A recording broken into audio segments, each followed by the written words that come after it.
ਜਿਹੜੀ current scenario ਹੈ ਉਹ ਇਹ ਹੈ ਵੀ ਹਰ ਕੋਈ ਕਹਿੰਦਾ ਮੈਂ ਕੈਨੇਡਾ ਚਲਾ ਜਾਵਾਂ, ਆਸਟ੍ਰੇਲੀਆ ਚਲਾ ਜਾਵਾਂ।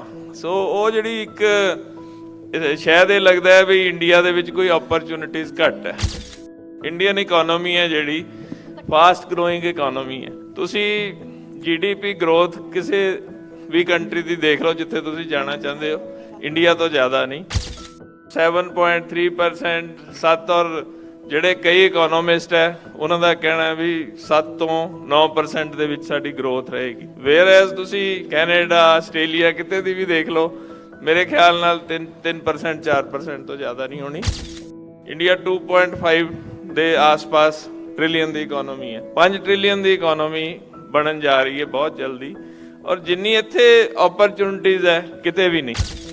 I request to stay back and try your career here, not trying abroad.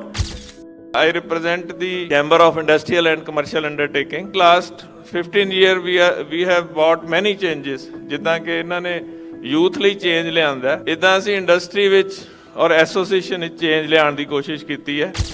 ਜਿੰਨੀਆਂ ਵੀ ਮਾਡਰਨ ਪ੍ਰੈਕਟਿਸਿਸ ਹੈ ਜਿਹੜੇ ਕਿ ਮੈਨੂਫੈਕਚਰਿੰਗ ਲਈ ਚਾਹੀਦੀਆਂ ਜਾਂ ਬਿਜ਼ਨਸ ਮੈਨੇਜਮੈਂਟ ਲਈ ਚਾਹੀਦੀਆਂ, ਉਹ ਸੀਸੂ ਨੇ ਸਾਰੀਆਂ ਚੇਂਜਸ ਲਿਆਂਦੀਆਂ।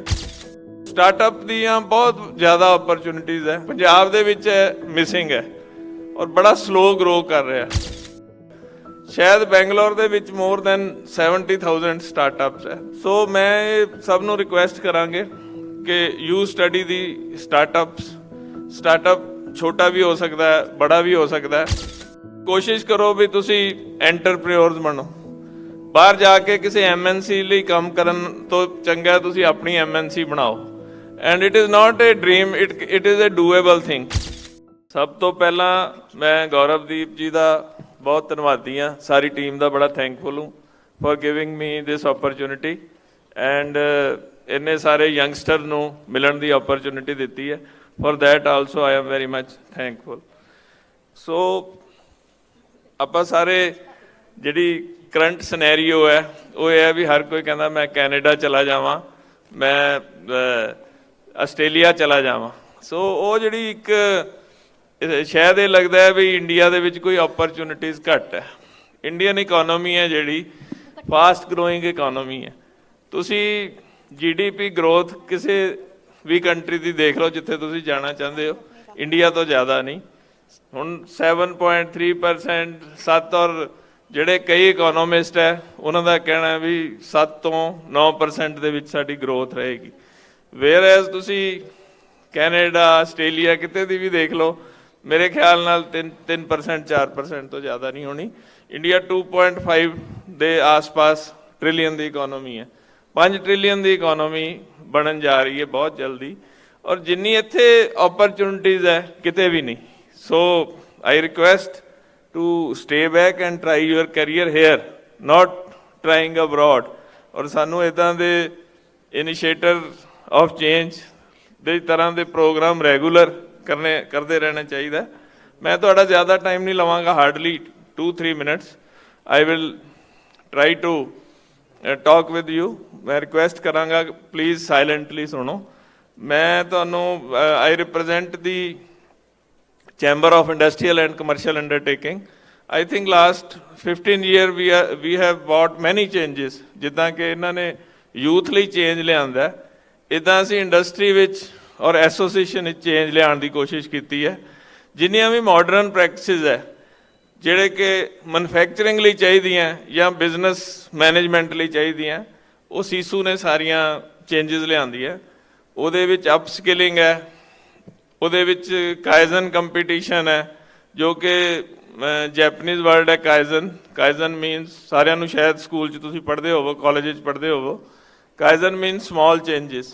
ਸੋ ਉਹਨਾਂ ਦੇ ਕੰਪੀਟੀਸ਼ਨ ਹੈ। ਪੋਕੇ ਜੋ ਕਿ ਜੈਪਨੀਜ਼ ਵਰਡ ਹੈ ਮਿਸਟੇਕ ਪ੍ਰੂਫਿੰਗ, ਕਿਉਂਕਿ ਜਿੰਨੀ ਵੀ ਸਾਡੀ ਜਿਹੜੀ ਲੀਨ ਮੈਨੂਫੈਕਚਰਿੰਗ ਹੈ ਜਾਂ ਐਡਵਾਂਸ ਮੈਨੂਫੈਕਚਰਿੰਗ ਹੈ, ਉਹ ਸਾਰੀ ਟੋਇਟਾ ਤੋਂ ਡਰਾਈਵ ਹੁੰਦੀ ਹੈ। So we are using Japanese system and Japanese management programs. ਸੋ ਇਹਦੇ ਨਾਲ ਹੀ ਗਵਰਨਮੈਂਟ ਨਾਲ ਇੰਟਰੈਕਸ਼ਨ ਹੈ। ਇਸ ਤੋਂ ਇਲਾਵਾ ਅਸੀਂ ਇੱਕ ਬਹੁਤ ਵੱਡਾ ਪ੍ਰੋਗਰਾਮ ਗੌਰਵਦੀਪ ਦੀ ਹੈਲਪ ਨਾਲ ਸਟਾਰਟਅਪਸ 'ਤੇ ਕੀਤਾ ਸੀ। ਇਹਦੇ 'ਚ mister Nikhil Jain is also sitting here, he was part of that team. So startup ਦੀਆਂ ਬਹੁਤ ਜ਼ਿਆਦਾ ਓਪਰਚੁਨਿਟੀਜ਼ ਹੈ, ਪੰਜਾਬ ਦੇ ਵਿੱਚ ਮਿਸਿੰਗ ਹੈ ਔਰ ਬੜਾ ਸਲੋ ਗਰੋ ਕਰ ਰਿਹਾ। ਸ਼ਾਇਦ ਬੈਂਗਲੌਰ ਦੇ ਵਿੱਚ ਮੋਰ ਦੈਨ 70,000 ਸਟਾਰਟਅਪਸ ਹੈ। ਸੋ ਮੈਂ ਇਹ ਸਭ ਨੂੰ ਰਿਕੁਐਸਟ ਕਰਾਂਗੇ ਕਿ ਯੂ ਸਟੱਡੀ ਦੀ ਸਟਾਰਟਅਪ ਛੋਟਾ ਵੀ ਹੋ ਸਕਦਾ ਹੈ, ਬੜਾ ਵੀ ਹੋ ਸਕਦਾ ਹੈ, ਔਰ ਕੋਸ਼ਿਸ਼ ਕਰੋ ਵੀ ਤੁਸੀਂ ਐਂਟਰਪ੍ਰੀਨਿਓਰਸ ਬਣੋ। ਬਾਹਰ ਜਾ ਕੇ ਕਿਸੇ MNC ਲਈ ਕੰਮ ਕਰਨ ਤੋਂ ਚੰਗਾ ਤੁਸੀਂ ਆਪਣੀ MNC ਬਣਾਓ। And it is not a dream, it is a doable thing. ਮੈਂ ਕੋਈ ਇੱਦਾਂ ਦੀ ਗੱਲ ਨਹੀਂ ਕਰਦਾ ਵੀ ਜਿਹੜਾ ਐਵੇਂ ਸੁਪਨੇ ਦਿਖਾਉਣ ਵਾਲੀ ਗੱਲ ਨਹੀਂ, ਇਹ ਡੂਏਬਲ ਹੈ। ਤੁਸੀਂ ਆਪਣੇ ਆਪ ਨੂੰ ਅਪਗ੍ਰੇਡ ਕਰੋ, ਇੱਦਾਂ ਦੇ ਪ੍ਰੋਗਰਾਮ ਅਟੈਂਡ ਕਰਦੇ ਰਹੋ। I tell you my story. When I was 20, so ਮੈਂ ਆਪਣੇ ਫਾਦਰ ਦੀ ਫੈਕਟਰੀ ਜਾਣਾ ਸ਼ੁਰੂ ਕਰ ਦਿੱਤਾ ਐਂਡ ਵੀ ਵਰ ਮੇਕਿੰਗ ਟ੍ਰੇਡਿੰਗ ਔਰ ਫਿਊ ਬਾਈਸਿਕਲ ਕੰਪੋਨੈਂਟ। ਉਦੋਂ 84 ਦੇ ਵਿੱਚ ਜਿੰਨੇ ਵੀ ਗੱਡੀਆਂ, ਜਾਪਾਨ ਦੀਆਂ ਜਿੰਨੀਆਂ ਵੀ ਗੱਡੀਆਂ, ਚਾਹੇ ਉਹ ਹੋਂਡਾ, ਮਾਰੂਤੀ, ਸਵਰਾਜ, ਮਾਜ਼ਦਾ, ਨਿਸ਼ਾਨ, ਇਹ ਇੰਡੀਆ 'ਚ ਐਂਟਰ ਕਰ ਰਹੇ ਸੀ। ਉਦੋਂ ਇਕੋਨੋਮੀ ਖੁੱਲੀ ਸੀ 91 ਵਿੱਚ। ਔਰ then we started making some components ਜਿਹੜੇ ਕਿ it was not a rocket science, but we studied and we developed few component ਜਿਹੜੇ ਜੈਪਨੀਜ਼ ਗੱਡੀਆਂ ਦੇ ਵਿੱਚ ਲੱਗਦੇ ਸੀ। ਔਰ ਮੈਂ ਸਮਝਦਾ ਵੀ ਤੁਹਾਨੂੰ ਵੀ ਓਪਰਚੁਨਿਟੀਜ਼ ਦੇਖਣੀਆਂ ਚਾਹੀਦੀਆਂ। ਜਿਹੜੇ ਗਰੋਇੰਗ ਏਰੀਆਜ਼ ਹੈ ਉਹਦੇ 'ਚ ਕੀ ਓਪਰਚੁਨਿਟੀਜ਼ ਹੈ। And in 1 year we got, in 2 years we got entry into 10 OEMs। OEM ਕਹਿੰਦੇ ਆ ਜਿਹੜੇ ਕਾਰਾਂ ਬਣਾਉਣ ਵਾਲੇ, ਸਕੂਟਰ ਬਣਾਉਣ ਵਾਲੇ।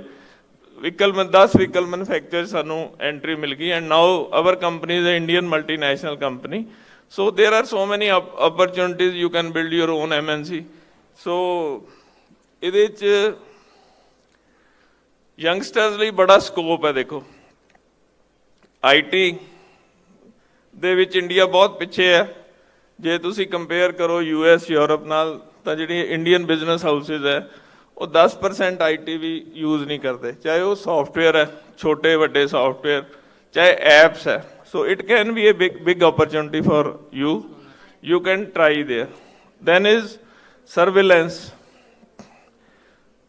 ਜਿਹੜੀਆਂ ਦੇਖੋ ਹਰ ਜਗ੍ਹਾ ਤੁਸੀਂ ਕੈਮਰੇ ਲੱਗੇ ਦੇਖਦੇ ਹੋ, ਪਰ ਕੋਈ ਵੀ ਜਦੋਂ ਜ਼ਰੂਰਤ ਪੈਂਦੀ ਹੈ ਉਹਦਾ ਤੁਹਾਨੂੰ ਬੈਕਅਪ ਨਹੀਂ ਮਿਲਦਾ।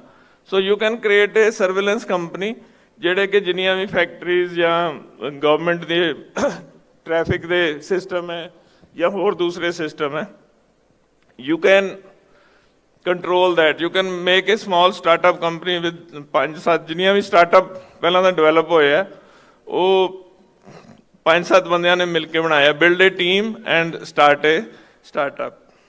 ਇਸ ਤੋਂ ਇਲਾਵਾ ਐਡਵਾਂਸ ਫਾਰਮਿੰਗ ਦੀ ਬੜੀ ਜ਼ਿਆਦਾ ਰਿਕੁਆਇਰਮੈਂਟ ਹੈ। ਜਿੰਨੇ ਲੋਕ ਵਿਲੇਜ ਬੈਕਗਰਾਊਂਡ ਦੇ ਹੈ, ਜੇ ਤੁਸੀਂ ਆਪਣੀ ਫਾਰਮਿੰਗ ਨੂੰ ਥੋੜ੍ਹਾ ਜਿਹਾ ਐਡਵਾਂਸ ਕਰ ਲਓ ਤਾਂ ਇਹਦੇ ਲਈ ਬਹੁਤ ਅੱਛਾ ਰੈਵਨਿਊ ਆ ਸਕਦਾ। ਔਰ ਜਿਹੜਾ it is need of the hour also to diversify the farming. So ਇੱਦਾਂ ਦੇ ਬਹੁਤ ਸਾਰੇ ਆਈਡੀਆਜ਼ ਹੈ। Someday we can sit and discuss that. So once again, thank you very much, Gauravdeep, for inviting me here. Thank you very much.